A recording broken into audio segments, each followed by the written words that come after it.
Sarah wakes up at 7 a.m. every day. She opens her eyes and looks at her phone. "Good morning, world," she says with a smile.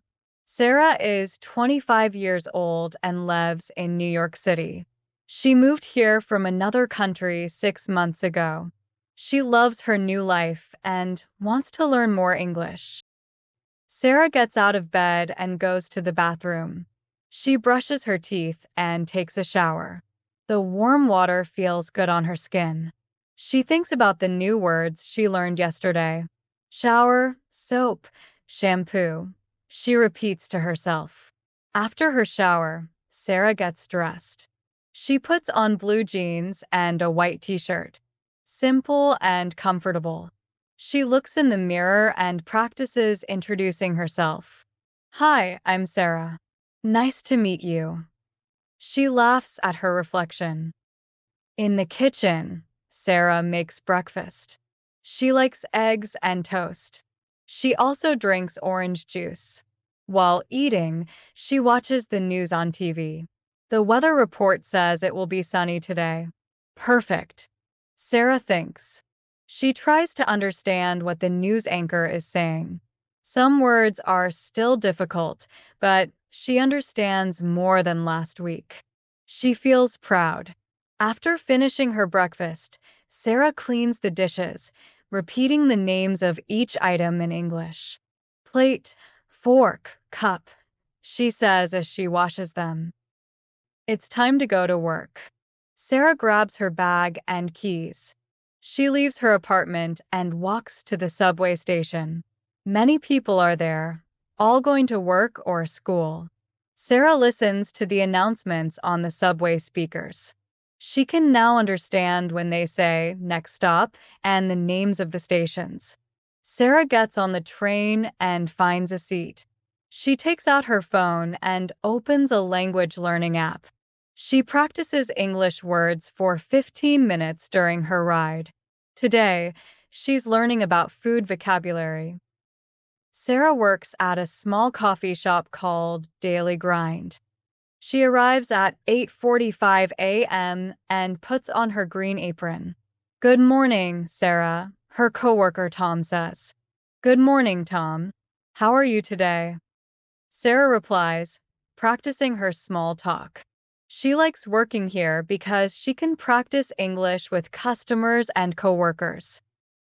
The first customer comes in at 9 a.m. "Hello. Welcome to Daily Grind. What would you like today?" Sarah asks with a friendly smile. "I'd like a large coffee, please," the customer says. "Sure. Would you like room for cream?" Sarah asks, remembering the phrase she learned last week. "Yes, please," the customer responds. "Great.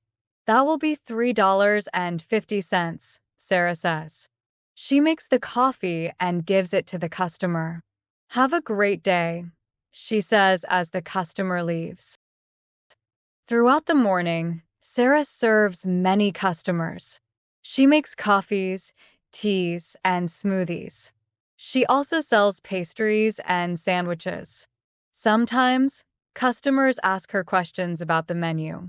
Sarah enjoys explaining the different drinks and foods. When she doesn't know a word, she politely asks, "Could you please explain that?" Most customers are happy to help. At lunchtime, Sarah takes a break. She sits outside the coffee shop and eats a sandwich. The sun feels warm on her face. She watches people walk by and listens to their conversations. Sarah tries to understand what they're saying. It's good practice for her English. She hears words like meeting, deadline, and project. She makes a mental note to look up any words she doesn't understand later. After lunch, Sarah goes back to work. The afternoon is busy with more customers. Some are regulars who come every day. Sarah knows their usual orders. "The usual, John?" she asks one man. "You know it, Sarah. Your English is getting better every day," he replies with a smile. Sarah beams with pride. "Thank you." I'm practicing a lot, she responds. At 5 p.m., Sarah's shift ends. She says goodbye to her coworkers and leaves the coffee shop. Instead of going home, she walks to the local library. Sarah wants to improve her English even more. At the library, she finds books in simple English. She chooses a story about New York City history. The librarian helps her get a library card. Sarah practices filling out the form in English. Sarah sits at a table and starts reading her book. Some words are difficult, but she uses her phone to look them up. She takes notes in a small notebook. She writes down new words and their meanings. After an hour of reading, Sarah feels proud of herself. She's learning new things about her new home and improving her English at the same time. On her way home, Sarah stops at a grocery store. She needs to buy food for dinner. In the store, she looks at the labels on products. It's another chance to practice English. She reads ingredient lists and cooking instructions. She buys chicken, vegetables, and rice. At the checkout, she has a short conversation with the cashier about the weather. It's a beautiful day, isn't it? The cashier says. Yes, it is. I love sunny days, Sarah replies, happy to use some of the weather vocabulary she learned. Back at her apartment, Sarah cooks dinner. She likes trying new recipes she finds online. Tonight, she's making chicken stir-fry. While cooking, she listens to an English podcast. The podcast is about American culture. Today's episode is about holidays in the United States. Sarah finds it very interesting. She learns about Thanksgiving and 4th of July celebrations. After dinner, Sarah video calls her family back home. They speak in their native language, but Sarah tells them about her day in English. Her family is proud of her for learning a new language. They ask her to teach them some English words. Sarah feels like a teacher as she pronounces words slowly for her parents and siblings. They encourage her to keep practicing. Before bed, Sarah watches an episode of an American TV show. She turns on the English subtitles to help her understand. The show is a sitcom about friends living in New York. It makes her laugh. She's starting to get more of the jokes now. It feels good to understand more and more. She writes down some funny expressions she hears, planning to ask Tom at work about their meanings tomorrow. At 10:30 p.m., Sarah gets ready for bed. She brushes her teeth and puts on her pajamas. In bed, she writes in her diary. She writes about her day and the new English words she learned. It's a good way to remember everything. She also writes down her goals for tomorrow, learn 5 new words, have a longer conversation with a customer, and understand more of her TV show. As she falls asleep, Sarah thinks about her progress. 6 months ago, she could barely speak English. Now, she can have conversations, understand TV shows, and even make jokes sometimes. She's excited to learn even more tomorrow. Good night, New York, she whispers as she closes her eyes, dreaming in a mix of her native language and her new English words. The next morning, Sarah wakes up ready for a new day. She has big dreams for her future in America. Maybe one day she'll go to college here, or start her own business. For now, she's happy learning English every day, one word at a time. Sarah's story shows that learning a new language takes time and practice. But with dedication and hard work, it's possible to improve quickly.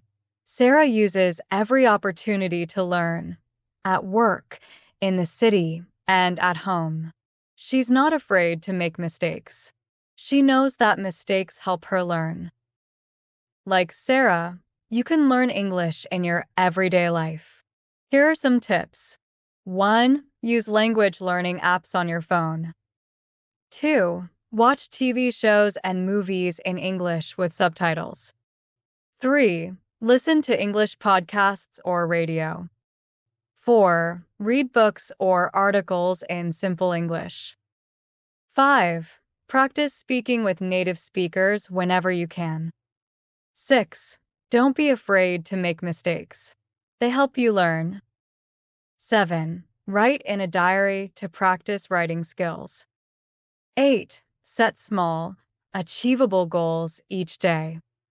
9. Celebrate your progress, no matter how small. 10. Use English in real-life situations like shopping or ordering food. Remember, learning a language is a journey. Some days will be easier than others. But if you keep practicing like Sarah, you'll see improvement. English can open up new opportunities for work, education, and friendships. So, are you ready to start your English journey? Maybe you're already on it. Either way, remember Sarah's story. She started as a beginner, just like you. Now, she's confident using English every day. You can do it too. Start small. Learn a few new words each day. Try to use them in sentences. Watch a short video in English. Have a simple conversation with someone. Every little bit helps. Before you know it, you'll be speaking English with confidence. Your English everyday story is just beginning. What will you do today to improve your English? Will you try a new app? Watch an English movie? Read a simple book? The choice is yours. The important thing is to start and to keep going. Remember, every expert was once a beginner. Every fluent English speaker started where you are now. With time, patience, and practice, you can achieve your English language goals. Believe in yourself, just like Sarah does. So, let's end with a challenge. What's one thing you'll do today to practice your English? Write it down. Make it a goal. Then do it. Tomorrow, set a new goal. Keep going day by day. That's how Sarah improved, and that's how you will too. English is now a part of your everyday life. Embrace it. Learn from it. Enjoy it. Your English journey is just beginning, and the best is yet to come. Good luck.